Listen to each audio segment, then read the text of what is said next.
जय हिंद दोस्तों, मेरे YouTube channel crack Hindi class में आप सभी का स्वागत है। आज लोग हम सीखेंगे समास। ठीक है, समास को हम लोग ऐसे सीखेंगे कि देखते ही देखते बता देंगे आंसर कि यह अव्ययभाव समास है, या तत्पुरुष समास है, यह द्विगु समास है, या द्वंद्व समास है, या कर्मधारय समास है।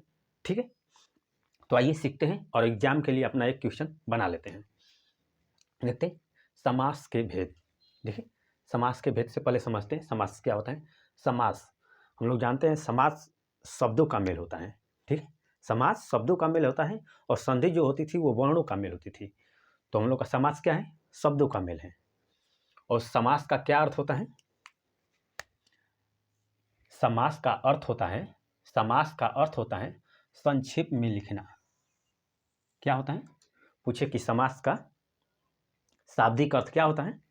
समास का शाब्दिक अर्थ क्या होता है? संक्षेप में लिखना, यानी कि छोटा करके लिखना। उम्मीद करता हूँ समझ पा रहे होंगे। आइए आगे देखते हैं समास कहते किसे हैं। ठीक है, समास कहते किसे हैं। देखिए, दो या दो से अधिक शब्दों के मेल से बने सार्थक शब्द को समास कहते हैं। यानी कि दो या दो से अधिक शब्दों के मेल से बने सार्थक शब्द को समास कहते हैं। उम्मीद करता हूँ सीख लिए होंगे। आइए आगे देखते हैं समास के भेद।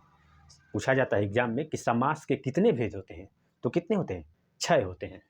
ठीक है, समास के कितने भेद होते हैं? 6 होते हैं। ठीक है, तो आइए देखते हैं 6 कौन कौन से और सीख लेते हैं। पहला है हम लोग का अव्ययीभाव समास, दूसरा है द्वंद्व समास, तीसरा है बहुब्रीहि समास, चौथा है तत्पुरुष समास, पांचवा है कर्मधारय समास और छठा है द्विगु समास। ठीक है, तो आइए एक एक को सीखते हैं। पहला हम लोग का है अव्ययीभाव समास। देखते हैं अव्ययीभाव समास का परिभाषा देखते हैं क्या है। पूर्व पद प्रधान होता है, यानी कि अव्ययीभाव समास में पूर्व पद प्रधान होता है। पूर्व पद यानी कि पहला पद प्रधान होता है। ठीक, आगे देखते हैं। तथा अव्यय होता है, यानी कि पहला पद प्रधान भी होता है और अव्यय होता है।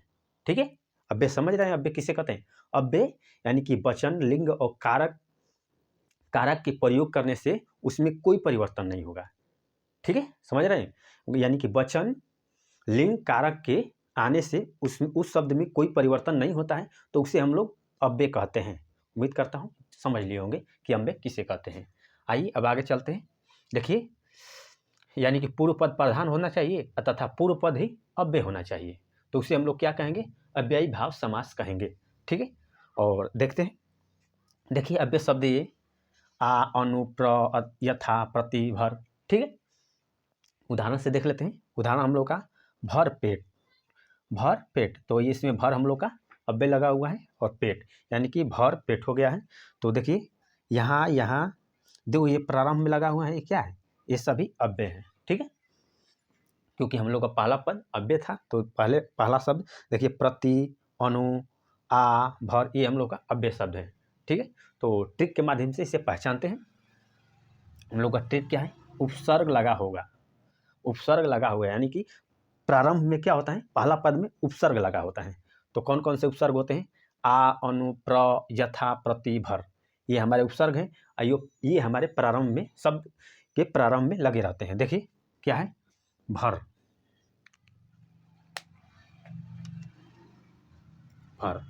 देखिए, भर हम लोग का कहाँ है? ये भर हम लोग का उपसर्ग है जो पहले लगा हुआ है, तो भर पेट हुआ है। ठीक है, इसी तरफ आमरण में आ उपसर्ग लगा हुआ है।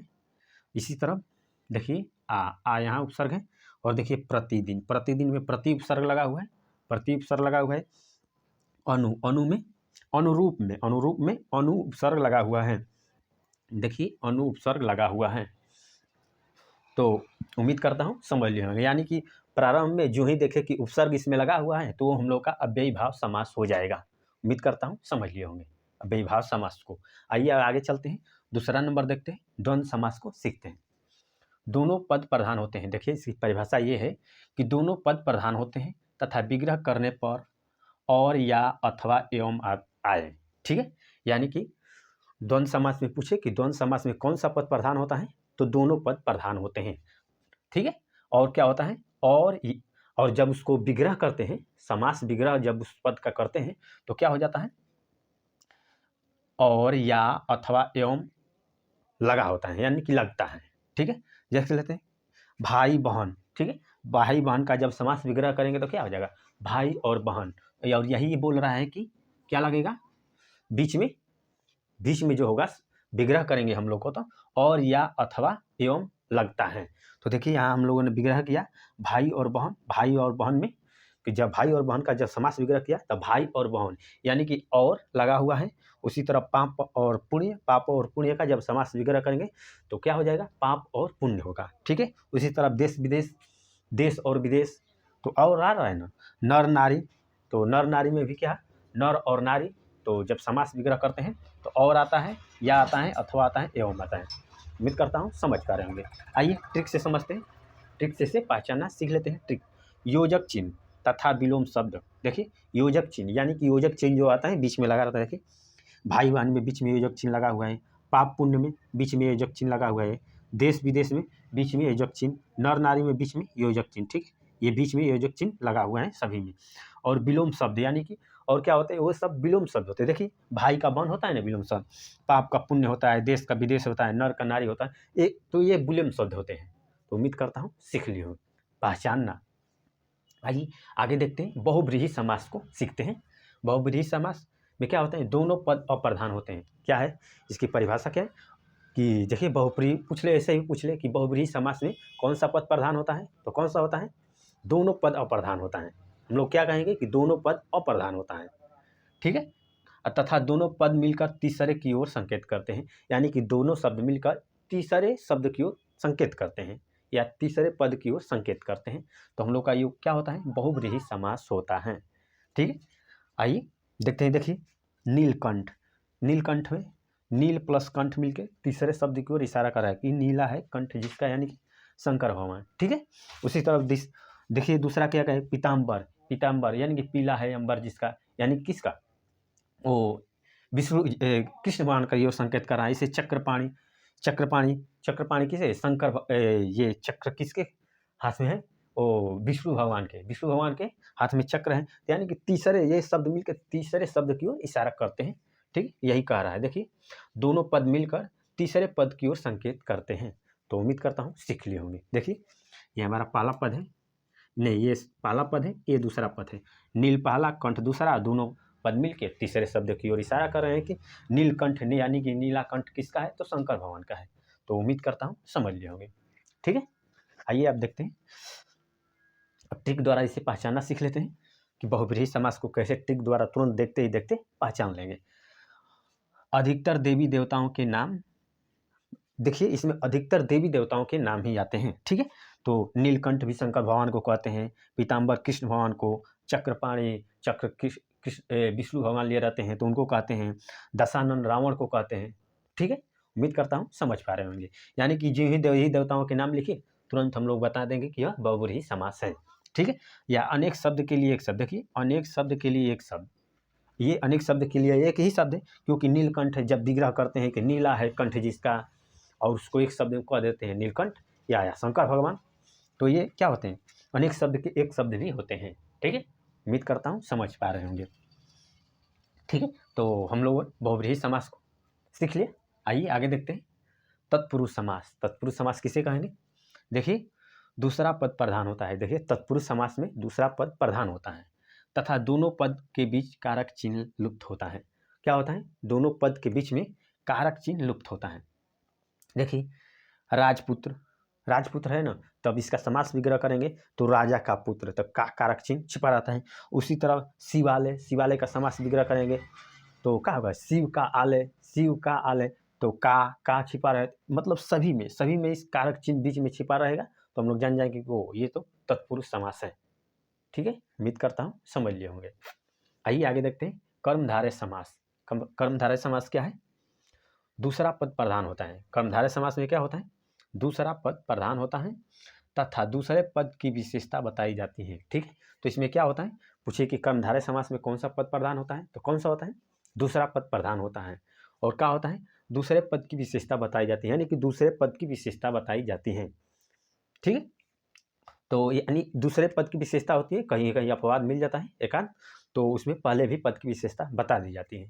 तो इस बात को ध्यान दीजिएगा। ठीक है, देखिए नीलकंठ, नीलकंठ, नीलकंठ देखिए नीलकंठ दिया हुआ है। नीलकंठ यानी कि दूसरे पद की विशेषता बता रहा है। ये कंठ की कंठ कंठ दूसरा पद है और ये भी बोल रहा है कि दूसरे पद की विशेषता बताई जाती है। देखिए नीलकंठ यानी कंठ की विशेषता बताया जा रहा है कि कैसा है, तो नीला है। देखिए नील गाय यानी कि गाय, गाय दूसरा पद है और गाय की विशेषता है कि वह नीली है। ठीक है। इस तरह महावीर, महावीर देखिए महावीर, महावीर, महावीर में वीर की विशेषता बताई जा रही है कि वो महावीर है। ठीक है। उसी तरह लाल मणि, लाल मणि, लाल मणि, तो लाल मणि में मणि की विशेषता है कि वह लाल है। ठीक है। उसी तरफ चंद्रमुख, तो मुख की विशेषता है कि मुख कैसा है, चंद्र जैसा है। यानी कि जहाँ विशेषता बताई जा रही है तो वहाँ हम लोग का क्या हो जाता है, कर्मधारय समास हो जाता है। ठीक है। उम्मीद करता हूँ समझ पा रहे होंगे। टिक को देख लेते हैं। जहाँ विशेषता बताई जाए यानी कहीं भी रखे, ओ यहाँ पर तो विशेषता बताई जा रही है, नीलकंठ, नील गाय, गाय की विशेषता, महावीर, यानी कि जहाँ विशेषता दिखे कि यहाँ विशेषता बताई जाती है तो हम लोग का कर्मधारय समास हो जाएगा। ठीक है। उम्मीद करता हूँ समझ लिए होंगे। और एक बात और ध्यान दे लेते हैं यहाँ पे, देखिए कर्मधारय हो या द्विगु समास हो, कर्मधारय हो या द्विगु समास हो, तो जब किसी देवी देवताओं का इसी में नाम आ जाता है तो हम लोग इसी छोड़कर, दोनों को छोड़कर बहुव्रीहि को मारते हैं, क्योंकि बहुव्रीहि को ज़्यादा बहुलता दी गई है। ठीक है। तो जैसे यहाँ नीलकंठ है तो नीलकंठ शंकर भगवान को भी कहते हैं, तो तुरंत हम लोग अगर कर्मधारय और बहुव्रीहि रहेगा तो कर्मधारय को छोड़कर हम लोग बहुव्रीहि को बताएंगे। उम्मीद करता हूँ समझ पा रहे होंगे। ठीक है। इसी तरह महावीर है, महावीर हनुमान जी को कहा जाता है, तो महावीर भी आ जाए और महावीर दिया रहे, कर्मधारय और बहुव्रीहि दिया रहे, तो कौन सा मारेंगे हम लोग, बहुव्रीहि मारेंगे। उम्मीद करता हूँ समझ पा रहे होंगे। ठीक है। अब देख लेते हैं द्विगु समास को। द्विगु समास उत्तर पद प्रधान होता है। देखिए उत्तर पद प्रधान होता है चाहे पूर्व पद संख्यावाचक होता है। ठीक। तो देखिए तत्पुरुष समास, कर्मधारय समास और द्विगु समास में तीनों में उत्तर पद ही प्रधान होता है, यानी कि दूसरा पद ही प्रधान होता है। ठीक, इस बात को ध्यान दीजिएगा। तथा पूर्व पद संख्यावाचक होता है, यानी कि पहला पद संख्यावाचक होता है। देखिए दशानन, नवग्रह, तिराहा, शताब्दी, चतुरानन, पंचवटी, इसमें क्या है, सभी में संख्यावाचक शब्द है। दशानन 10 है आनंद जिसके, नवग्रह 9 ग्रहों का समूह, तिराहा 3 राहु का समूह, यानी कि हर जगह देखिए यहाँ 10 आया, 9 आया, 3 आया, 100 आया, चतुर 4 आया, पंचवटी 5 आया। मतलब पहला शब्द क्या होगा, संख्यावाचक होगा, तुरंत बता देंगे कि यह द्विगु समास है। ग से, जिसे देखिए ग से टिक बना लेते हैं, गौ गौ गौ गौ गौ आ रहा है। गौ मतलब गणना वाला शब्द, यह गिनती किया जाता है 1 2 3 4 5, जहाँ संख्या दिखे तो नहीं लगा देंगे। ओ ये तो क्या है हम लोग का, ये हम लोग द्विगु समास है, यानी कि गणना आ रही है। उम्मीद करता हूँ समझ पा रहे हैं। आइए टिक देखते हैं। टिक क्या है हम लोग का, पहला पद संख्यावाचक होता है, तो ये तो हम लोग अभी देखें कि नहीं, सभी में पहला शब्द संख्यावाचक था। तथा समूह का बोध होता है, तो संख्या आएगी तो समूह का बोध होगा ही, क्योंकि देखिए तिराहा 3 राहु का समूह, तो हर जगह समूह समूह है, तो समूह दिखाता है। तो उम्मीद करता हूँ समझ लिए होंगे। और एक बात और ध्यान दे लेते हैं, यहाँ देखिए दशानन है और यहाँ चतुरानन है। दशानन रावण को कहते हैं, इसमें संख्यावाचक भी है और बहुव्रीहि भी है, क्योंकि 10 है आनंद जी से तीसरे की ओर इशारा करता है, जब तीसरे की ओर इशारा करता है तो हम लोग बहुव्रीहि मारते हैं। ठीक है। और देखिए चतुरानन 4 है आनंद जिसके, यानी आनंद मतलब सिर होता है, 4 सिर किसके, ब्रह्मा जी के हैं, तो क्या हो जाएगा, यानी कि तीसरे शब्द की ओर इशारा कर रहा है, तो हम लोग बहुव्रीहि समास बताएंगे। ठीक है। यानी कि द्विगु और बहुव्रीहि दिया रहा है, दोनों शब्द दिया रहेगा, तो हम लोग को किसको बहुलता देंगे, बहुव्रीहि समास को बहुलता देंगे। उम्मीद करता हूँ समझ लिए होंगे और इस बात को ध्यान दीजिएगा। तो हम लोगों ने द्विगु समास समझ लिए। आइए अब ट्रिक के द्वारा देखते हैं और सभी को पहचानते हैं। देखिए अव्ययी भाव समास, पूछिए कि अव्ययी भाव समास का क्या ट्रिक है, कैसे पहचानेंगे। तुरंत हम लोग उपसर्ग लगा रहेगा, यानी कि प्रारंभ में यही उपसर्ग दिखे, ओ भर आ प्रति अनु, ये तो पहला उपसर्ग लगा हुआ है, तुरंत मार देंगे कि अव्ययी भाव समास है। ठीक है। तो उम्मीद करता हूँ समझ लिए होंगे। देखिए द्वंद्व समास, द्वंद्व समास का क्या ट्रिक है पहचानने का हम लोग का, योजक चिन्ह लिखे और विलोम शब्द रहे, बीच में जो ही योजक चिन्ह दिखे, योजक चिन्ह योजक चिन्ह योजक चिन्ह, यही बीच में योजक चिन्ह दिखे तुरंत मारेंगे को ये तो द्वंद्व समास है, या विलोम शब्द होगा, एक दूसरे का विलोम शब्द होगा, तुरंत बता देंगे ओ ये तो द्वंद्व समास है, द्वंद्व समास है। उम्मीद करता हूँ सीख लिए होंगे। देखिए बहुव्रीहि समास, बहुव्रीहि समास का क्या पहचान है, ओ इसमें तो देवी देवताओं के नाम आते हैं, हम लोग बहुत आसानी से पहचान लेंगे, देवी देवताओं का नाम पता है हम लोग का। देखिए अधिकतर देवी देवताओं के नाम होते हैं और तथा अनेक शब्दों के लिए एक शब्द होता है, तुरंत हम लोग बता देंगे ओ ये तो बहुव्रीहि समास है। नीलकंठ, पीताम्बर, चक्रपाणि, दशानन सभी देवता देवी देवताओं के ही नाम है, तुरंत बताएंगे कि यह बहुव्रीहि समास है।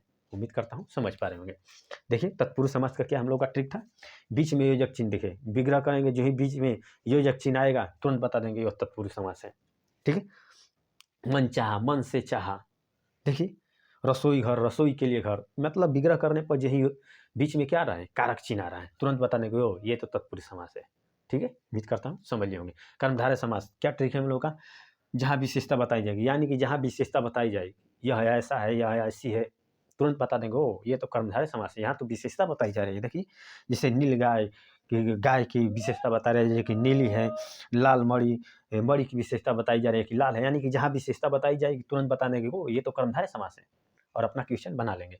द्विगु समास, द्विगु समास क्या होगा, अरे यार देखिए पहले संख्या दिखेगी, जी पहला पद संख्यावाचक दिखे तुरंत मतलब बताने को ओ ये तो द्विगु समास है, क्योंकि संख्या दिखा रहा है। गौ से याद रखेंगे कि उसमें गिनती यानी गणना वाला शब्द आएगा, तुरंत हम लोग ओ ये तो द्विगु समास है।